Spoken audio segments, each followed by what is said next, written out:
நீங்கள் என்ன நம்ம சேச்சு அப்படியெல்லாம் நினைக்கிறது. சரி, நாங்கள் அடுத்த நாள் ஒரு ப்ரெஸ் மீட் வைக்கிறோம் தனியாக இதுக்கு மட்டும், நீங்கள் அதில் பதில் சொல்கிறோம். சரி, நாங்கள் அடுத்த நாள் ஒரு ப்ரெஸ் மீட் வைக்கிறோம் தனியாக இதுக்கு மட்டும், நீங்கள் அதில் பதில் சொல்கிறோம். அன்புள்ள பத்திரிகை சகோதரர்கள், மீடியா சகோதரர்கள் அனைவருக்கும் இனிய மாலை வணக்கம்.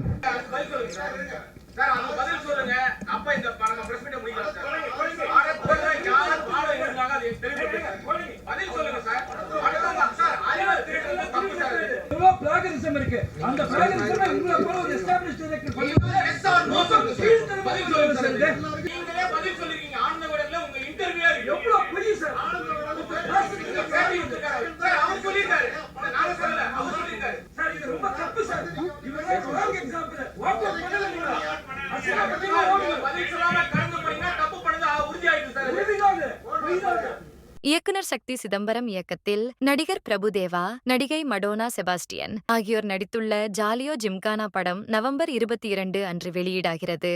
சென்னை செய்தியாளர் சந்திப்பில் இப்படத்தில் வெளியான போலீஸ்காரன் கட்டிக்கிட்டா பாடல் தொடர்பான சர்ச்சை எழுந்தது. பாடலை ஜெகன் கவிராஜ் எழுதியதாகவும் ஆனால் சக்தி சிதம்பரத்தின் பெயரை பயன்படுத்தியதாகவும் கூறி கேள்விகள் எழுந்தன. சக்தி சிதம்பரம் விளக்கம் அளிக்காமல் அரங்கத்தை விட்டு வெளியேற ஜெகன் கவிராஜ் மேடையில் பேசினார். அவர், நானும் பாடலாசிரியராக, தயாரிப்பு நிர்வாகியாக பணிபுரிந்துள்ளேன். கோபத்தினால் இயக்குனர் எனது பெயரை விடுத்துவிட்டார் என்றார். தயாரிப்பாளர் விவகாரத்தை சரி செய்வதாக உறுதியளித்தார். இதனால் நிகழ்ச்சி அமைதியாக முடிந்தது.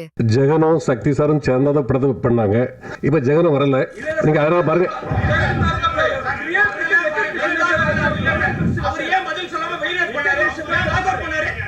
இல்ல, அத ஜெகன் வந்து அக்செப்ட், அந்த அது பிரச்சனை முடிஞ்சிட்டு, முடிஞ்ச பிறகு அந்த பிரச்சனை இப்போ பாருங்க ஜெகன் இப்ப ஜெகன் வந்து பாருங்க இந்த கம்ப்ளைண்ட் கொடுக்கவே இல்லை. சரி, நாங்கள் அடுத்த நாள் ஒரு ப்ரெஸ் மீட் வைக்கிறோம் தனியாக இதுக்கு மட்டும், நீங்கள் அதில் பதில் சொல்கிறோம். இப்போ பாருங்க, இங்கே ஜெகனும் இல்லை, டைரக்டரும் இல்லை. நீங்கள் பாருங்க,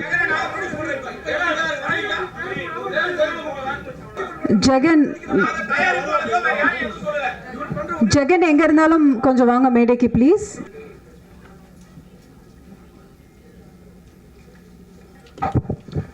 அனைவருக்கும் வணக்கம்.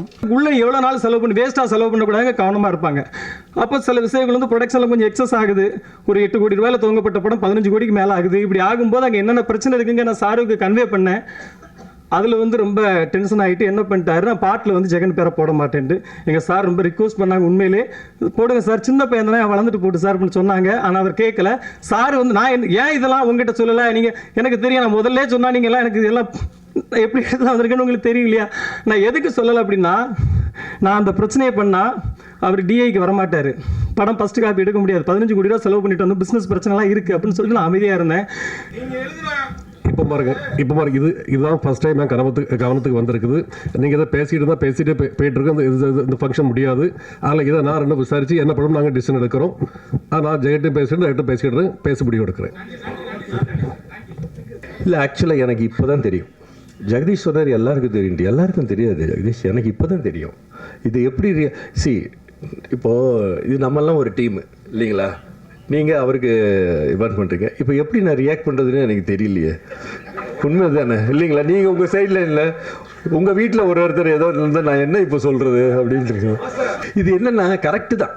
நீங்கள் உங்கள் கோபம் கரெக்டு, அவருக்கு என்னவோ இருக்கும்.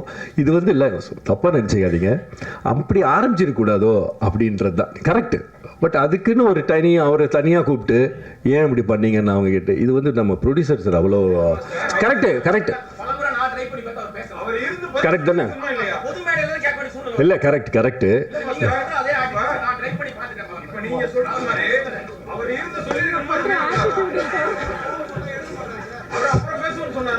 சரி, கரெக்டு தான். அதுக்கு இல்லை கரெக்டுங்க. அதுக்கு ப்ரொடியூசர் என்ன பண்ணுவார்? கரெக்ட், அது அவரோட ஃபங்க்ஷன் இல்லையா. இல்லை எதுக்கு பாதிப்பு? நீங்களாம் நம்ம ஆள் தானே, நீங்கள் என்ன நம்ம சேச்சு அப்படியெல்லாம் நினைக்கிறது.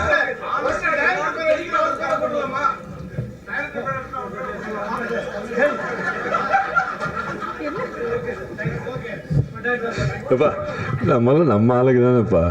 சரி, ஓகே. உங்க ஒரு இதில் உங்கள் ஹீட் ஆகுது எல்லாமே டைம் ஹீல் ஓகே தான். எல்லாருக்கும் தீர்வு இருக்குல்ல, எல்லாத்துக்குமே. ஆமாம், தேங்க்யூ தேங்க்யூ தேங்க்யூ. இல்லை அது என்னவோ ஏதோ டைம் தான் ஹீல் பண்ணும், அது நீங்கள் பார்த்துக்கோங்க, நீங்கள் பார்த்து. Okay, thank you.